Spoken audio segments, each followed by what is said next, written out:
Hi, I'm Clinton. And I'm Claw, and we're the lamest offenders. So for today's episode, we're doing a review for episode 2 of Moon Knight, whose god is the god of incels.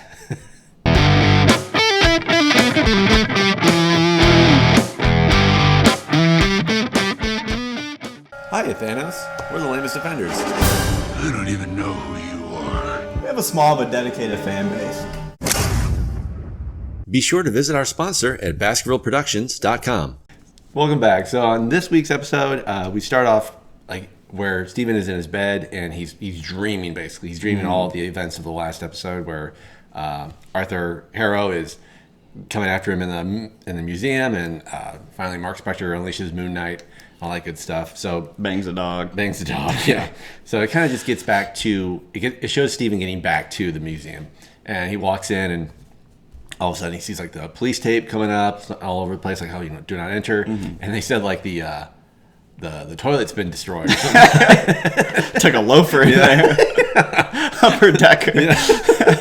So they go. So the security guard takes Steven to this camera setup that like Batman would be into. So it is massive. Like, this is a public museum. My God. But then they see like Steven just running, and all of the jackal is not there at all. Yeah. And he's just like, he goes, oh, I ruined the toilet. The loo. Yeah. After that, he goes to his listener, the golden statue, and he's just kind of talking things out. Like, That guy's so pissed he's there. He's like, come on, man. It's like, you're costing me like dozens of dollars. But so he's like, yeah, I've got all this the security tag, or like I've got this thing for a storage unit, and I've got these keys. Like, I need to just figure out what this is. And he goes to the storage unit, and he's like, yeah, the security guard immediately recognizes him there. He's like, oh yeah, number 43, right? Yeah, you're here all the time. I never forget a face. Like, well, that's all right. But Betty. Then he goes into his storage locker, and it's Just a I wall. have no idea how much this thing costs. Yeah. This is massive. It's bigger than his flat. Yeah. Like, why would you just stay there? And I like Mark's kind of an asshole too, because he has all this money, and it seems like Steven is like barely making ends meet, working in a minimum wage job. He has bags Got a of double cash. bag full of British pounds and euros. I would be more relieved to see that than my alter ego just have a bunch of sex toys and swings and stuff. Like, it's like Cyberpunk, or just a wall. The fun stuff. You know how you do. And real quick though too, if you're watching the episode and you see the code 43 on the door, there is a QR code. You can get a free comic from that, which is kind of a nice little touch. Kind of gimmicky, I feel, but it's still kind of cool if they're going to give away free stuff. Marvel So, needs right. people to read their comic books right now. Yeah, pretty much. So in the storage locker, there's there's a bag of guns and money. There's a golden snitch, which they had to have known that people were going to equate it to that. Like, it's literally just it's a compass. It's Amit's compass, so it points to their tomb, or her tomb, I should say. And Aladdin's scarab, as I always call it. So, and then Claude said it was Steven and Mark having the conversation, and then then Mark lets it be known to Steven that, hey, I'm Khonshu's avatar. Like, I am his fist of justice. So, like, let's get fisting. Get a fist on block. So Steven leaves the storage unit, and Khonshu starts chasing him, saying, like, you can't take that bag. You put it right back where you found it. And he chases him out, and he runs right into Layla on the street in London, like one of the most populated cities on the planet. Like, that actually, like, it was kind of stupid. That was just like, I mean, I get plot, but if they didn't waste like 5 minutes just showing him in his room and the intro and all this other crap, you could have put like 3 minutes in, just showing her like show up a little bit, like, for sure. But yeah, so they have a little. She's driving a motorcycle or a bike or something. I think it's a moped. Moped. She's driving a moped, and he doesn't know. He's like got his hand on her shoulder. He doesn't know where to touch her. And she's and she's like, why are you touching me? Like, what are you doing? Like, I feel like I'm driving a Duchess or something like that. And, What's up? Yeah, well, like, and another thing too is she's wondering like where his accent came from. And, Yeah. You know, and she's like, why are you such, you know, why are like, you such a British dandy? So yeah, he tells her to take him to his apartment and he can explain things. Mark tells, as soon as she shows up, Mark is telling Steven, get her out of here. Like, this is bad. You don't want her to get involved in this. This is really bad. Yeah. So from there, we find out that Layla's been carrying around these divorce papers. She's like, you wanted to get divorced, and yet you're not signing these papers, so get this done. And Steven's like, well, I wouldn't do that. You're lovely, and all that stuff. And and then the police show up. Well, yeah, we're meant to Police, be police. yeah. We're meant to believe they're police. And just Shanghai Steven. They just take him out of his apartment and they take the bag and everything. They find out, they see his American passport that says Mark Spector on it. And yeah, they're just like, all right, well, come with us. And then Layla like sneaks up on the roof, like on the outside just to hide. Yeah, she takes the golden snitch and she's on the, like Claude said, she's on the roof. And McDuffin. Yeah. McDuffin? McDoodle. And so the detectives take Mark to Arthur Harrow. They take him like this part of town where like all the food's free and everybody's like, I don't know how they they still have landlords, I'm assuming. Like, you don't own this part of the city, but like it's like, oh, this was once one of the most crime-ridden parts of the city, and now it's a paradise. Like, everybody just gets along, and we learn 3 languages, and we teach each other a language, and blah blah blah. I'm just like, okay, yeah, like, sure, guy. Yeah, it's still 2022, but whatever. Yeah, I'm leaving. You have a garden, I guess that makes it good. Yeah. And Arthur and Steven really bond over lentil soup. They bond. I made it this morning. Yeah. Ethan Hawke's flowing hair.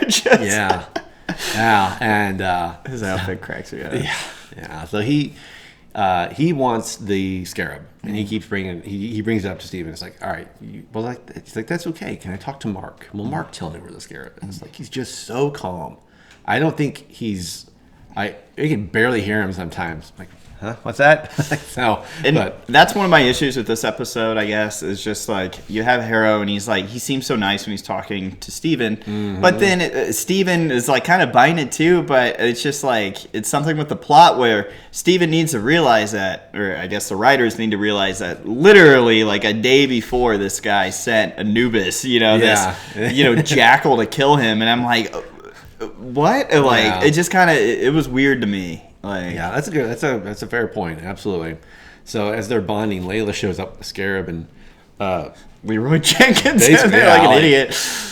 Layla like, just, was she drop it, or I forget how, but Harrow somehow gets it. Oh no, I'm sorry, never mind. We'll get to that in a minute. Yeah. But yeah, so the costume doesn't have pockets. Yeah, Layla's like, put on the suit, get the suit on. So another jackal, or Harrow summons another jackal.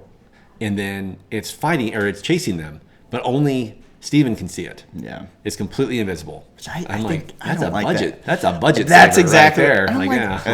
That really bothered me. It's just just show it, and it was just stupid. But it does make sense too, because then it's like, oh well, how did the museum get destroyed, or not get destroyed rather, by this wild beast?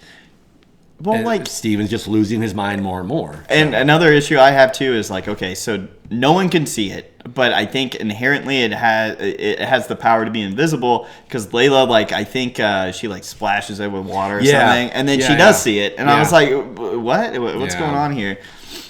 So so after the dog, the jackal, like, basically chases Steven out of a window, and they're very high up. He falls, and he goes, all right, suit, and then he falls and lands kind of like a superhero. Then he falls over, which I enjoyed very much, because he lands like Iron Man, and then he just falls right over.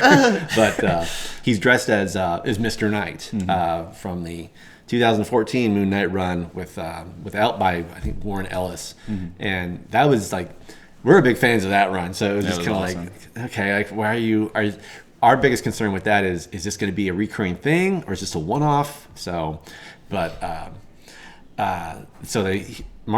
Steven fights the dog. And he's starting, like, he's doing okay, but he's just landing punches based on the strength of the suit alone. Yeah, because he does have enhanced strength, but really no fighting skills whatsoever. No. So he's fighting this dog in the middle of this London street, and who's banging who in this fight? Yeah, he's just flying all over the place. He's against the car. Yeah. Someone called him a fancy drunk. Yeah, which I enjoyed. And then Spectre, you having a seizure? And then Spectre says, "All right, come on, like you're doing great, but I need this now. Like, I'll take care of this." So he does, and you got like the full Moon Knight suit, and it was honestly really cool to see because you just see not really the full power of Moon Knight, but just like the fighting technique and tenacity of it. Like he knows what he's doing, and he kicks this dog's ass. Yeah, that's pretty great. Same crappy CGI cave. Yeah. Why did they do that? Yeah, I know. And then he takes gets the jackal and like impales him on a church spire or something like that. I was expecting so they both jump off the roof, and then the dog lands on the spikes, and then Moon Knight like lands superhero landing. And I was ready to raffle. He just started to dab. Some Fortnite kid or something. But then the jackal. Sorry, I keep calling him a dog. The jackal like just like turns to ash and fades away. So, got snapped. All right, so that's how you explain it. All right, I get that. And then Steven is like, so this is what it's like because he's on the inside now. He's not out. He's on the outside looking in. Yeah. And he's in this glass. Like I feel like I can't move. And they have this great like banter. This great internal struggle. Classic Moon Knight comic kind of conversation with himself. And he basically warns Khonshu is like, if I don't fulfill my duties, he's going to take Layla, and I can't have that happen. Basically, which I thought was stupid. I'm sorry. I know. So Layla is a totally made-up character for the show. She's based on some of Moon Knight's love interest, but honestly, in the comics, it doesn't feel like especially lately, that he has a strong love interest. And then I get having somebody and making him up, but at the same time, it kind of feels shoehorned in. And all the female Moon Knights in the comics, I mean, I had to look it up because I didn't even remember any. And then a lot of them are these like miniseries, and I'm like, and then you have Oscar Isaac behind the scenes saying, like, I don't want to get tied into a big Disney contract again where I'm like forced to do this. So it's just like, well, maybe she is. Like, I'm like, whatever. We're both kind of thinking about that, like, is Layla gonna be Moon Knight at the end of this? Like, please don't do that. Because I watched the show to watch Mark Spector. And exactly. I'm like, I really don't want to like. I don't know. It's just like don't do that. Just you've already come on, stop. We're grumpy old men. Yeah, pretty much. It's just like I like my comic book characters. So I just and who knows? It could be great because Moon Knight. But I mean, that's just it. She's not going to have that. I mean, she's not going to have the mental. I don't know what else to call it. Mental disorder that Spectre has. Like that's what the struggle is so much. That's what's so interesting about the character of Moon Knight is Mark Spector's internal struggles. Yeah, he's not just a Batman. Everything. Yeah. No. Yeah, exactly. So that's what separates him from all these superheroes. He's like one of the most unique characters in comics. He really is. And then if you do that, like, are they just going to shoehorn a female Moon Knight, or are they going to shoehorn a mental illness? Yeah. Are they going to say like, oh, it's Khonshu causes it? Yeah. And I just feel like that would feel cheap to me, but. I think they're smarter than that. I don't think they're going to go down this road. I don't think so either. I mean, if they do that, just make this a one-off and be done. Like, I don't know. Like, but it's Disney. It is Disney. Yeah. After all this, or during all this, Harrow a homeless person finds the golden scarab, the golden goose, in some glass, I believe, or something like that. And then Harrow says, "Oh, I'm sorry, I can't let you have that. Like, I can give you food, I can give you clothing." I give you a place to stay, but I'm sorry, I cannot give you that. And then he straight up murders the guy. Like, he just goes, oh, I'm sorry, I wish you could see the future we're about to have. And then the guy just dies. Here, just take it. Like, here you go. Yeah. Like, the guy was giving it to him willingly. Like, oh, okay, that sounds like a great deal. He's like, no. Usually you don't see a whole lot of good stuff with a homeless man in an alley, and then Layla is just on the boat just watching. Yeah. It was a different show. Yeah, she was just sitting out with her stupid helmet on. Like, huh? So, revs up her movement. Later, loser. I felt like that was honestly necessary. It would have been better if he had basically converted that guy. Like, okay, come with us. We'll teach you. Do you know about Ahmed or something like that? That would have been so much better to me than just have him unnecessarily kill someone. I thought that was stupid, honestly. Like that, there were small problems I had with this episode.